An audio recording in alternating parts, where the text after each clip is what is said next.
বৰ্ণাঢ্য কাৰ্যসূচীৰে আমি অনুষ্ঠিত কৰিছিলোঁ। ইয়াতে আমাৰ মানুহৰ ৰাসো আছিলে, ৰাসলীলা কেলিগোপাল ইয়াত নাট প্ৰদৰ্শন কৰিলে আৰু যাত্ৰা পাৰ্টিও আছিলে 2 নিশা। তাৰপিছতে আমাৰ ডেন্স কম্পিটিশ্যন, সংগীত প্ৰতিযোগিতা, জুবিন গাৰ্গৰ সংগীতৰ ওপৰত ভিত্তি কৰি, আৰু তাৰপিছতেই আমাৰ জাতীয় সাজপাৰ প্ৰতিযোগিতাও আমাৰ ইয়াত অনুষ্ঠিত আজি হ'ব। বিশেষকৈ তাৰ বাদে আমাৰ দিহানাম প্ৰতিযোগিতা অনুষ্ঠিত হৈ গ'ল, বিভিন্ন ঠাইৰ পৰা আহিছিলে। লগতে প্ৰত্যেক দিনাখনেই আমাৰ সন্ধিয়া মূল মণ্ডপৰ ৰাধাকৃষ্ণৰ সন্মুখত ভাগৱত পাঠ হয় দুপৰীয়া, আৰু সন্ধিয়া সময়ত আমাৰ ভক্তি মাৰ্গৰ কাৰণে, পূজা অৰ্চনাৰ কাৰণে আয়তীসকলে নাম গান গাই নাম কীৰ্তন কৰে। তেনেকুৱা ধৰণৰ আমাৰ কাৰ্যসূচীবিলাক ৰূপায়িত কৰা হয়। আৰু ইয়াতে ছাত্ৰ সন্থাৰ সহযোগত প্ৰায় প্ৰতি বছৰেই চিত্ৰাংকন প্ৰতিযোগিতা আৰু কুইজ প্ৰতিযোগিতা অনুষ্ঠিত কৰা হয়। আজি এই বছৰৰ কাৰণে অনুষ্ঠিত হৈ গ'ল।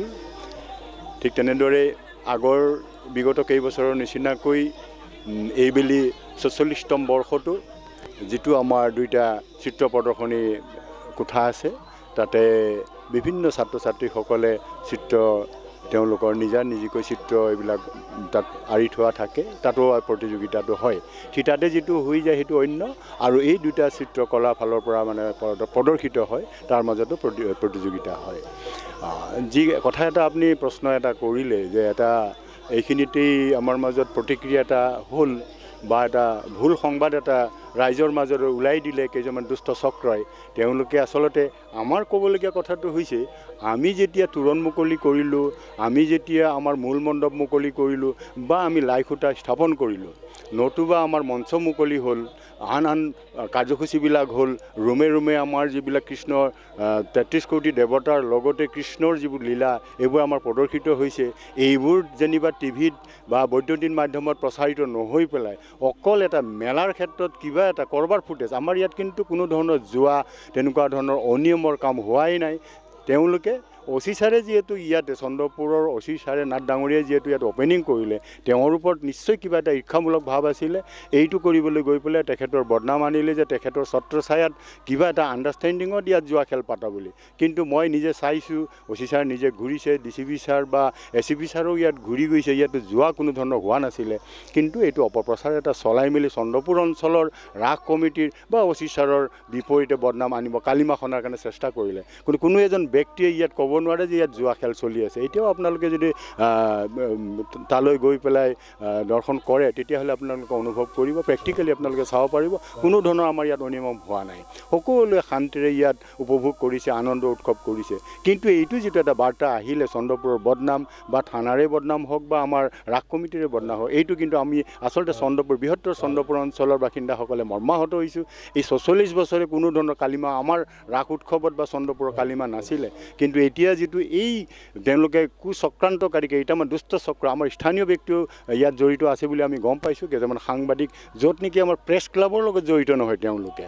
কিন্তু আমি গম পোৱা মতে নাৰেংগী প্ৰেছ ক্লাবৰ কোনোবা আহিছিলে, আমি স্পষ্টভাৱে মানে আমি ক'ব পৰা হৈছোঁ। বহুতে তেনেকুৱা ধৰণৰ কৈছে। ইয়াতো মুকলি সভা এখন হৈ গ'ল, যিটো আমি প্ৰতিদিন বা আমাৰ নিয়মীয়া বাৰ্তাত স্পষ্টীকৰণ দাঙি ধৰিছোঁ।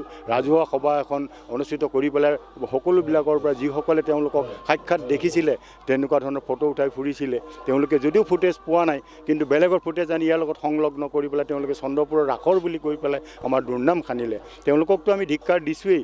আমাৰ মুকলি সভাতে ৰাজহুৱা তৎকালীনভাৱে যি জৰুৰীভাৱে যি আমাৰ ৰাজহুৱা সভা হৈছিলে, তাত আমাৰ চন্দ্ৰপুৰ সাহিত্য সভা, চন্দ্ৰপুৰ আঞ্চলিক ছাত্ৰ সন্থা, সদৌ অসম ছাত্ৰ সন্থাৰ আনকি প্ৰচাৰ সম্পাদক টুটুমণি কলিতাও আছিলে, প্ৰাগজ্যোতিষপুৰ আমাৰ নাগৰিক সমিতিৰ সভাপতি আছিলে, এনেধৰণৰ কামৰূপ মহানগৰ জিলা ছাত্ৰ সন্থাৰো সদস্য আছিলে, গোটেই সকলোবোৰ আমাৰ ট্ৰাইবেল সংঘৰো সদস্য আছিলে বা সম্পাদক আছিলে। তেখেতসকলৰ সাক্ষাতত জনসাধাৰণৰ উপস্থিতিত আমি যি জৰুৰী সভা এখন অনুষ্ঠিত কৰিছিলোঁ, তাতেই তেওঁলোকৰ বিপৰীতে প্ৰতিবাদ হৈছিলে যে সাংবাদিকতা আচলতে যে মই অলপ আগতে উল্লেখ কৰিলোঁ, আমি যে বিভিন্ন কাৰ্যসূচী ৰূপায়িত কৰিলোঁ, ভাল দিশটো যিটো মানে গঠনমূলক দিশটো সেইটোৱে তেওঁলোকে প্ৰচাৰ নকৰিলে, কিন্তু আমাৰ নিগেটিভ ছাইডটো দেখুৱাবৰ কাৰণে ঈৰ্ষামূলকভাৱে পৰিকল্পিতভাৱে আমাক কলংকিত কৰিছে। এইটো কিন্তু আমি সকলো একেমুখে চন্দ্ৰপুৰ বৃহত্তৰ অঞ্চলৰ নাগৰিকে জনসাধাৰণে আৰু বিভিন্ন দল সংগঠনে মিলি পেলাই তেওঁলোকক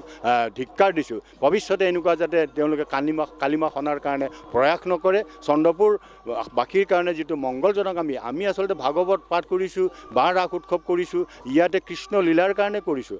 আমি আচলতে কৃষ্ণৰ যিটো লীলা, কৃষ্ণই আচলতে অসৎ চৰিত্ৰক, অসূয়া শক্তিক, অমংগলক বিনাশ কৰি পেলাই শান্তি প্ৰতিষ্ঠাৰ কাৰণে যি ইয়াত তেওঁ লীলা কৰি গ'ল, 10টা অৱতাৰ লৈ পেলাই বিভিন্ন সময়ত যুগে যুগে অৱতাৰিত হৈ পেলাই মানুহৰ মাজত শান্তি প্ৰতিষ্ঠা কৰিলে, সত্য প্ৰতিষ্ঠা কৰিলে। এইটোৰ কাৰণেহে আমি ইয়াতে ৰাস উৎসৱটো প্ৰতিষ্ঠা কৰিছিলোঁ সেই 81 চনতে, 1981 চনত। তেনে গতানুগতিকভাৱে চলি আছে। ইয়াত আচলতে এনেকুৱা ধৰণৰ প্ৰৰোচনামূলক আৰু হিংসামূলক তেওঁলোকে পন্থা লৈ পেলাই আমাৰ কুপ্ৰচাৰ কৰাটো আমি একেবাৰে মানি ল'ব পৰা নাই। এইটো আমি খুবেই দুখ পাইছোঁ, মৰ্মাহত হৈছোঁ। আচলতে আমাৰ ইয়াত যেনেকুৱা ধৰণৰ কোৱা হয়, আত্মা আৰু পৰমাত্মাৰ মিলনৰ কাৰণেই এটা লীলা দেখাইছে, যিটো নেকি কৃষ্ণ আৰু ৰাধা আৰু গোপীসকলৰ। তাতে আচলতে প্ৰকৃতপক্ষত আচলতে এইটো হ'ব লাগে কি, ৰাধা কৃষ্ণ আৰু গোপীসকলৰ ৰাসক্ৰীড়া বা ৰাসলীলা। তাৰ মানে আচলতে আত্মা আৰু পৰমাত্মাৰ মানে আত্মাই পৰমাত্মাৰ সান্নিধ্য লভাৰ যিটো প্ৰয়াস, এইটো আচলতে ৰাধা কৃষ্ণ আৰু গোপী আৰু কৃষ্ণৰ প্ৰেমৰ কথা নহয়, দৈহিক প্ৰেমৰ কথা নহয়। এইটো আত্মিক যিটো আমাৰ আধ্যাত্মিক দিশটো আছে, ভক্তিমূলক ভাৱটো কথাটো আছে, এইটোহে ৰাসক্ৰিয়াৰ কথা, ৰাসলীলাৰ কথা। গতিকে সেই কথাটোকে আমি আচলতে শ্ৰদ্ধা হিচাপে লৈ পেলাই বৃহত্তৰ চন্দ্ৰপুৰ অঞ্চলৰ ৰাইজে আমি ৰাসলীলা বা ৰাসক্ৰিয়া ইয়াত চলাই আছোঁ। আনুষংগিকভাৱে আৰ্থিকভাৱে আমাক সহায়ক হোৱাকৈ আৰু যিহেতু এইটো ৰাস পূজাৰ পৰা আমি এটা সময়ত ৰাসলীলা হিচাপে কৰিছিলোঁ, ৰাস উৎসৱ কৰিছিলোঁ, এই কাৰণে যে ইয়াত অকল পূজা কৰিলেই নহ'ব, ইয়াত বিভিন্ন জাতি জনজাতিৰ সংগঠনসমূহেই আচলতে ইয়াত আনন্দ উৎসৱ কৰিব লাগিব কাৰণে ইয়াক ৰাস মেলা হিচাপে, ৰাস উৎসৱ হিচাপে আমি নামাকৰণ কৰিছিলোঁ।